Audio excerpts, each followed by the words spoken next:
आज हम आपको मिलवाते हैं ओकाड़ा से मक्का 6 माह 13 दिन का पैदल सफर करके हज करने वाले नौजवान से 6 माह के तवील सफर में क्या क्या मुश्किलात आईं, जानिए इस वीडियो में।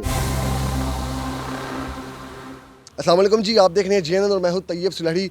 आज मैं आपकी मुलाकात एक ऐसे नौजवान से करवाने जा रहा हूं जिन्होंने ओकाड़ा से मक्का हज के इरादे से पैदल सफ़र का आगाज़ किया और आज ये हमारे साथ मौजूद है। ये हज करके आ चुके हैं। 6 माह 13 दिन का ये सफ़र था। इनसे जानते हैं कि ये सफ़र का ख्याल कैसे आया कि पैदल हज किया जाए और क्या क्या मुश्किलात आई, कैसा रहा सफ़र। इनसे तमाम तर बातें जानते हैं। अस्सलाम वालेकुम। वालेकुम अस्सलाम। उस्मान भाई कैसे हैं आप? अल्लाह का शुक्र, आप सुनाएं। अल्हम्दुलिल्लाह। अच्छा उस्मान भाई बताइएगा, सबसे पहले तो आपको बहुत मुबारक हो हज की। उसके बाद ये बताएं कि आपने ओकाड़ा से मक्का पैदल सफ़र किया है।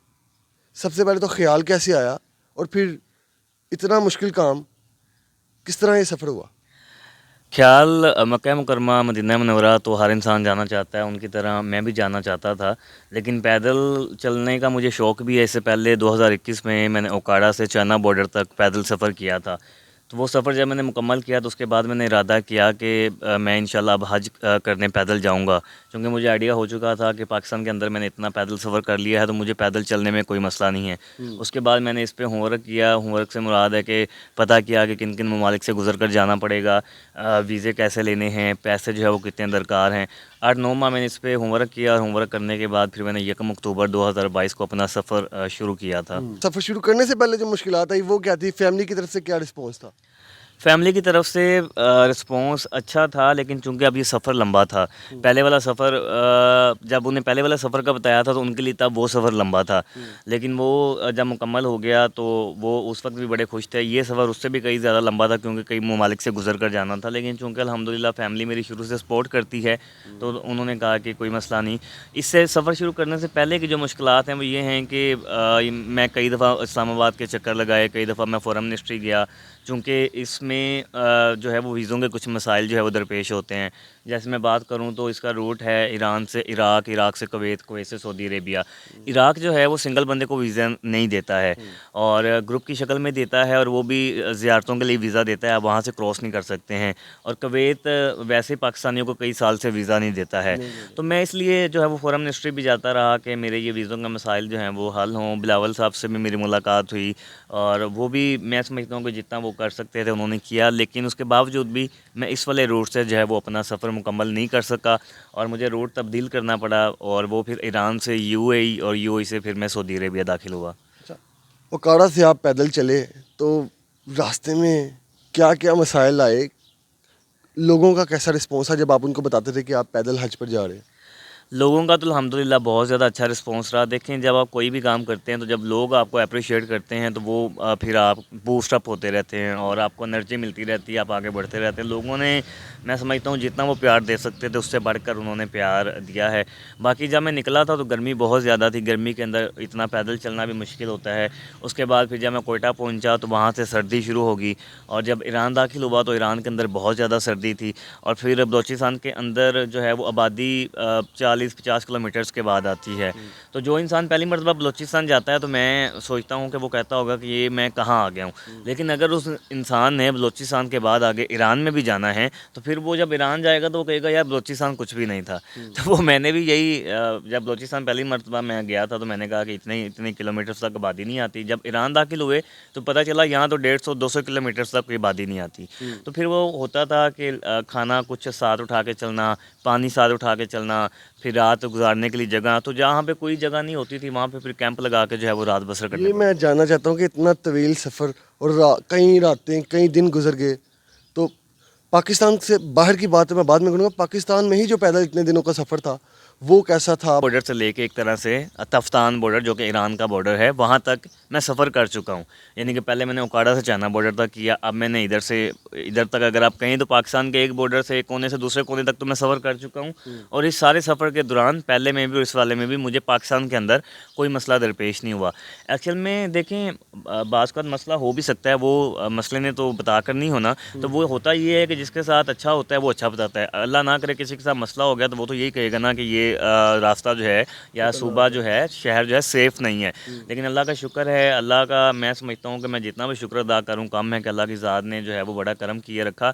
देखें, जब हम खुद भी सोचते हैं तो एक दफ़ा तो अगर मैं अब भी सोचूं तो वो मुझे बड़ा मुश्किल लगता है कि इतना लंबा सफ़र और इतने ममालिक गुजर कर जाना और फिर खैरियत के साथ पहुंच जाना और फिर ये बहुत वापस भी बड़ी आ बात जाना, है, ठीक है। बिल्कुल बहुत बड़ी तो बात ये अल्लाह की ज़ात का करम था, माँ बाप की दुआएं थीं और सारे रिश्तेदारों की पीछे से दुआएं थी, दोस्तों की दुआएं थी। तो जब इतनी दुआएं आपके पीछे हों और फिर आप भी जो है वो सच्चे दिल के साथ चल रहे हों या कोई भी काम कर रहे हों, तो उसमें शायद आपको वक्त तो लगता है लेकिन आप अपनी मंजिल पर पहुंच जाते हैं। है। रातें कहाँ गुजारते थे, सोते कैसे थे, खाते क्या थे? खाना तो नॉर्मली जो अभी हम खाते हैं वही खाना होता है, लेकिन बस उसका टाइम टेबल कुछ नहीं होता था क्योंकि कभी सुबह नाश्ता नहीं किया क्योंकि सफ़र जल्दी शुरू करता था तो दिल नहीं करता था। फिर उसके बाद कभी यानी कि जल्दी होटल नहीं आ रहा, कभी 12 बजे नाश्ता कर रहे हैं, कभी 2 बजे कर रहे हैं, कभी जाके शाम में ही खा रहे हैं और आगे फिर दूसरे ममालिक में साथ उठा के चलना पड़ता था खाना। और स्टे के हवाले से किसी चेक पोस्ट पे या कोई किसी ने अपने पास ठहरा दिया, अगर नहीं कुछ तो फिर कैंप के अंदर, टेंट के अंदर भी बड़ी रातें गुजारी हैं।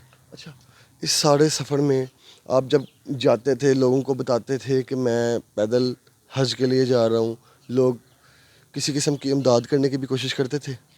बहुत सारे लोग जो हैं वो यानी कि कुछ लोग पैसे देने की भी कोशिश करते थे, लेकिन मैं उन्हें हमेशा यही कहता था कि नहीं, पैसे हैं, ठीक है। तो लोग ये जो है कि रास्ते में रुकते रहते थे, पानी दे दिया, खाना दे दिया, लेकिन वो चीज़ भी सिर्फ उतनी ही लेता था जितनी की ज़रूरत होते आपका थे। घर वालों के साथ कितना राब्ता होता था? कभी ऐसा भी हुआ कि घर वालों से राब्ता जो है वो मुनक़ता हो गया और इस तरह के मसाइल पेश हुए? नहीं, ऐसा दिन तो कोई भी नहीं आया कि मेरा घर वालों से जो है वो रब्ता नहीं हुआ। ये होता था कि अगर दिन में मतलब ऐसे मेरी दिन में तकरीबन 3-4 दफ़ा बात होती, तो अगर कभी ऐसा हुआ है कि कभी 3-4 दफ़ा नहीं हुई तो एक दफ़ा हुई है, या अगर मुझे पता चल जाता था कि यहाँ पे सिग्नल्स नहीं आ रहे, या अगर कोई बता देता था कि आगे सिग्नल्स नहीं आने, तो घर वालों को इन्फॉर्म कर देता था कि आगे जो है वो अब सिग्नल्स नहीं आएंगे, कल बात होगी। तो लेकिन अल्लाह का शुक्र है रोज़ाना बात होती थी घर। कभी कोई हादसा पेश आया हो, कोई तबीयत ख़राब हो गई या अकेले महसूस किया हो कि मैंने गलत फ़ैसला कर लिया? नहीं, इस तरह का कोई जो है वो नहीं सोचा। अल्लाह का शुक्र है कि इस तरह का सोचा ही नहीं है कि गलत फ़ैसला किया या नहीं निकलना चाहिए था। बाकी अल्लाह ने तमाम हादसों से भी महफूज रखा। और तबीयत जब मैं चला था तो बस वो पहले दिन थोड़ी-सी तबीयत मेरी नासाज़ हुई थी। उसके बाद अल्लाह का शुक्र है सारे सफ़र में इरादा ठीक। पुख्ता था तो बस कामयाबी मिलती गई। देखें, इरादा पुख्ता होगा तो ही आपको कामयाबी मिलेगी। आप इस सफ़र को ले लें, आप कोई भी काम ले लें, तो उसमें अगर आप पुख्ते इरादे के साथ काम नहीं करेंगे तो आप कामयाब नहीं हो सकते हैं। अच्छा, बॉर्डर क्रॉस करना, चलो पाकिस्तान में आप बॉर्डर तक पहुंच गए, उसके बाद वीज़ा प्रोसेस और मुख्तलिफ ममालिक की जो आपने सरहदें जो हैं वो अबूर की, वहाँ क्या सिनेरियो था, क्या मसाइल थे और किस तरह से डील करते थे उन्हें? ईरान का वीज़ा मैंने पाकिस्तान से ही ले लिया। उसके बाद बॉर्डर क्रॉसिंग में कोई मसला नहीं हुआ, आसानी के साथ हो गया। ईरानी बड़े अच्छे लोग हैं। हर मुल्क के अंदर आपको डिफरेंट लोग मिलते हैं, तो अल्हम्दुलिल्लाह बड़े अच्छे लोग भी मिले हैं। उसके बाद यूएई का वीज़ा जो है वो मैंने ऑनलाइन ले लिया, यानी कि वो आपको एजेंट के थ्रू लेना पड़ता है। तो वो मैंने एजेंट को पैसे भेजे और डॉक्यूमेंट्स भेजे, उसने मुझे वीज़ा लगवा के भेज दिया। उसमें भी कोई मसला नहीं हुआ, आसानी के साथ जो है वो क्रॉसिंग होगी। और उसके बाद फिर मैंने पहले सऊदीया में उम्रा के वीज़े पे दाखिल हुआ, तो वो भी एजेंट से ही आपको लेना होता है। वो मैंने एजेंट से लिया, आसानी के साथ दाखिल हो गया। और हज का वीज़ा फिर मैंने बाद में लिया। तो हज का वीज़ा बाद में लिया, फिर पहले उम्रा के वीज़ा से एग्ज़िट हुआ, फिर हज के वीज़ा पे दाखिल हुआ, अल्हम्दुलिल्लाह हज अदा किया और फिर मैं वापस आया। जब बैतुल्लाह पर पहली नज़र पड़ी तो क्या जज्बात थे, क्या फीलिंग्स थी? वो कैफ़ियत बताई नहीं जा सकती हैं। उस वक़्त जो इंसान वहाँ पे मौजूद होता है वो महसूस कर सकता है, लेकिन मैं बहुत ज़्यादा खुश था। और एक लम्हे के लिए तो मुझे भी लगता था कि जैसे मैं ख्वाब देख रहा हूँ। डेफ़िनेटली इतना लंबा सफ़र पीछे से मैं पैदल करके आया था, तो वो मुझे भी यकीन नहीं होता था कि मैं इतना लंबा सफ़र करके आ चुका हूँ। लेकिन मैं बड़ा खुश था और आपका जितना शुक्र अदा कर सकता था मैंने किया। और बस फिर वहाँ पे जितना वक़्त मैं गुज़ार सकता था मैंने गुज़ारा। सऊदी लोगों का कैसा रिस्पॉन्स था जब आप किसी को बताते थे कि मैं पैदल यहाँ तक आया हूँ? बड़ा अच्छा रिस्पॉन्स रहा है मैक्सिमम लोगों का, चाहे वो किसी भी कंट्री के हैं, उनका रिस्पॉन्स अच्छा रहा है। कुछ शादर नादर शायद कोई 1-2 बंदे मिले हों जिन्होंने कहा हो कि पैदल क्यों जा रहे हैं या पैदल नहीं जाना चाहिए। बाकी ओवरऑल अल्हम्दुलिल्लाह लोगों का बहुत अच्छा रिस्पॉन्स रहा। उस्मान भाई, बताइएगा कि घर वालों का क्या रिस्पॉन्स था जब आप वापस आए, दोस्त अहबाब और जो लोग कहते थे कि यार ये नहीं हो पाएगा, ये नामुमकिन है, उनका क्या रद्द-ए-अमल था? सर, जो ये कहते थे कि नहीं हो पाएगा, वो तो मेरा ख़्याल है कि वो अगर किसी भी इंसान को इस तरह से कह रहे हों, तो जब वो इंसान कोई काम कर लेता है तो उसके बाद वो उसको रिस्पॉन्स करना छोड़ देते हैं। तो वो उनका तो बस उन्होंने मतलब अगर वो पहले मुझे क्रिटिसाइज़ करते थे तो उन्होंने रिस्पॉन्स करना छोड़ दिया। बाकी घर वाले मेरे बहुत ज़्यादा खुश थे अल्हम्दुलिल्लाह। मैं 9.5 माह के बाद वापस जो है वो आ रहा था और जिस मकसद के लिए मैं निकला था वो हज का फ़रीज़ा अदा करके वापस आ रहा था। उसके अलावा दोस्तों ने भी बहुत प्यार दिया। I mean के बहुत सारे लोग मुझे बाईपास पर, मेरे शहर के उकाड़ा बाईपास पर रिसीव करने आए हुए थे। अच्छा, क्या एक बात थी जो क्लिक की, जिसने कहा कि नहीं मैंने ये करना है, जिद बांध ली आपने? बस बैतुल्लाह को देखना और रोज़ा रसूल सल्लल्लाहु अलैहि वसल्लम को देखना जो है वो मेरे लिए था कि उनके सामने जो रास्ते की मुश्किलात हैं कुछ भी नहीं है।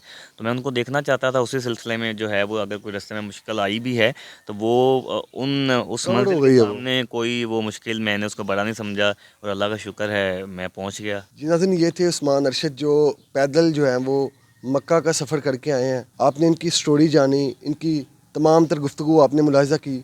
मज़ीद ऐसी वीडियोज़ देखने के लिए देखते रहिए GNN। इसी के साथ अपने मेज़बान को दीजिए इजाज़त। अल्लाह निगहबान।